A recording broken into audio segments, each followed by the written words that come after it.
Hi everybody, my name is Jason and I make the custom Alpha LED flashlight, which would be this guy right here. So the first thing to note about the Alpha series is it is a really powerful flashlight, and I'm probably understating a little bit if you have never seen a really bright high-end custom flashlight. This thing is insane. When I show it to people and it's dark out, I don't have to explain why I make flashlights or why it's cool. I just put it in their hand. It's actually pretty funny to watch people's reactions when they turn it on for the first time and just take night and turn it into day. It's a lot of fun as a user, but it's also a lot of fun for me to watch people have that experience. And this is kind of like having a superpower that you can put in your pocket. So 500 lumens. Now the reason I have this Maglite sitting over here, this is Maglite's new LED-based Maglite. They still have the old incandescent one. This puts out about 114 lumens. 114 lumens, 500 lumens. The Alpha Light is about 5 times brighter than the Maglite, and it's about 1/4 the size and the weight, which is pretty cool if you ask me. I suppose the other solution would be to go out and buy 5 Maglites and duct tape them all together, and that is definitely going to be hard to put in your pocket. I'll give you that one. All right, so one of the main things that sets this flashlight apart from a lot of other mainstream flashlights that you might buy in a hardware store or something like that is that it is rechargeable. This uses a lithium-ion rechargeable battery. This particular cell is actually really common in the industry. A lot of laptops use it and a lot of power tools use it. I sell this little charger along with my light. It's called the XTAR MP1. It's a little cradle charger. You take the battery out of the flashlight, drop it in, and you're ready to go. Now it comes with some fun accessories. This is actually a USB-based charger. So the cord that it comes with has a USB cable, or a USB connector on both ends, mini USB, standard USB. Mini goes into the charger, standard USB can actually go into your laptop or any USB port that provides power. Or we have this standard wall adapter. It just plugs in like that. Or I also have a car adapter available. In terms of the lifespan of this battery, you should expect to get about 300 charges out of it. So, you know, for most people, that's probably enough for at least a couple of years. And if you think about the equivalent cost in a standard flashlight using non-rechargeable alkaline batteries, it's actually going to be a lot cheaper for you if you use the light any amount to run one of these lithium batteries. Part of the magic that is inside this light is a little solid-state LED driver. It's a little circuit board.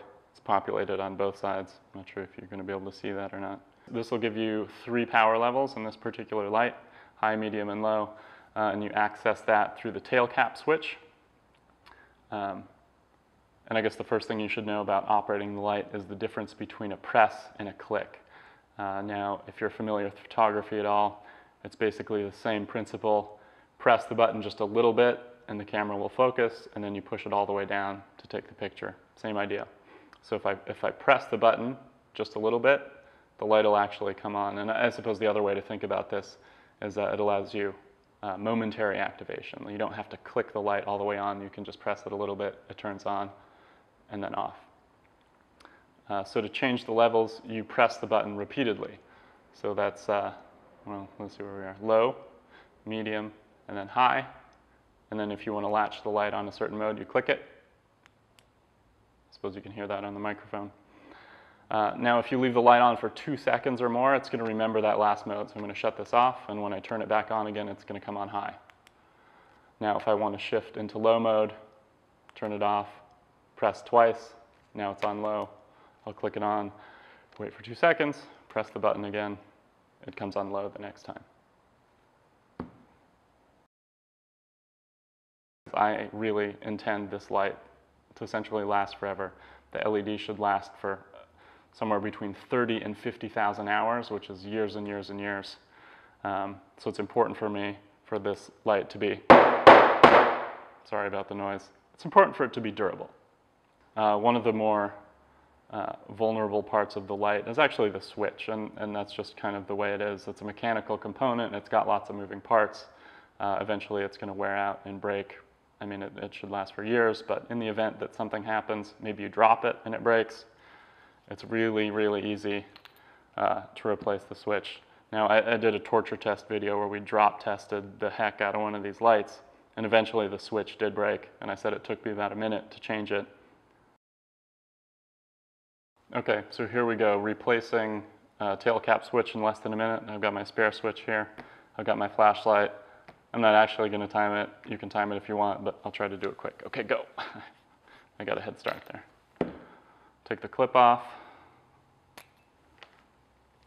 Unscrew the switch. You're going to pop off this little retaining ring that's around the outside. Hopefully I can do that. Old switch. That one's broken.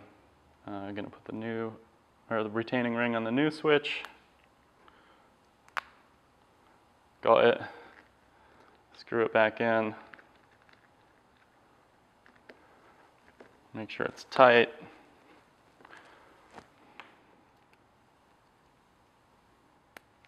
Clip back on.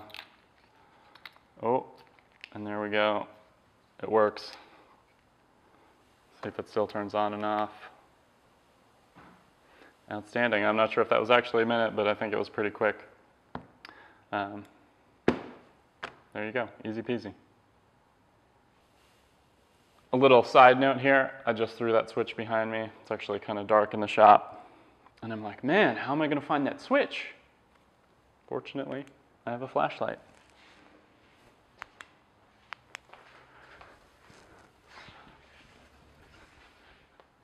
Got it! So I realized that I forgot to mention one really important feature of these lights, and that is waterproofing. For me, for a flashlight to be worthwhile, particularly an expensive flashlight, it's got to be waterproof if you want to carry it with you wherever you go and take it camping and things like that. If it's not waterproof, it doesn't work for me. So I built this pressure pot over here. Has a nice ring to it. I don't know if you can hear that. I built this pressure pot to test the waterproofing on my lights. And the short version is that I exceeded even my own expectations for how deep these guys can go. I tested 3 different lights to 300 feet for 5 hours, and they were perfectly fine. So when you buy one of my lights, you can rest assured that if you want to take it in the bathtub or fishing or camping, something like that, it's definitely going to be waterproof. So, in my opinion, one of the coolest features of the Alpha Light is that I make the whole thing custom just for you. I start out with raw material. I've got a CNC mill, manual lathe. Start out with a big piece of bar stock, machine a bunch of parts, and eventually we get down to one of these guys. And this contains 5 different machine components, and again, everything's made in-house. Now the way I do that is I basically make small batches of the machined parts, 20 to 30 pieces at a time. And so this is sort of what you end up with. And each one of these sets sits in this little tray until you order one. And then when the order comes in, I build the light. And then actually I test every single light before I send it out. And so what I have here is my little, I don't know if you'll be able to see this, but it's my Dark Sucks quality report. And if you got a light and you didn't get one of these, don't feel bad. I hadn't thought of the idea yet. So basically, after I build a light, I write down on this little card your serial number, throw it on the integrating sphere back here, and test the actual output. Write down the number of lumens that your particular light puts out, and I also write down the maximum drive current. So this just lets you know that you're actually getting what you paid for. This is going to be maybe a little bit wonky, but if I can get this to work, I think this will be a good way to show you guys what the beam profile looks like, try to get the other lights out of there. So this is basically just a sheet of sort of semi-transparent acrylic. If I can light it up over here. Yeah, there it is. So you can see there is a defined hot spot with tons and tons of spill. But you can also see the beam profile is really smooth. So basically the transition from the center hotspot out to the edges is pretty much free of rings and dark areas. You can see a little bit of a ring, but honestly, it's just because it's up close. If you're a little bit farther away or outside, you're never going to notice it. And so in terms of designing this light, this is one of the most important things to me. I was thinking a good, clean beam profile that's also very usable. Certainly a flashlight that costs $200 should have a nice quality beam. All right, so there you go. Thanks for watching.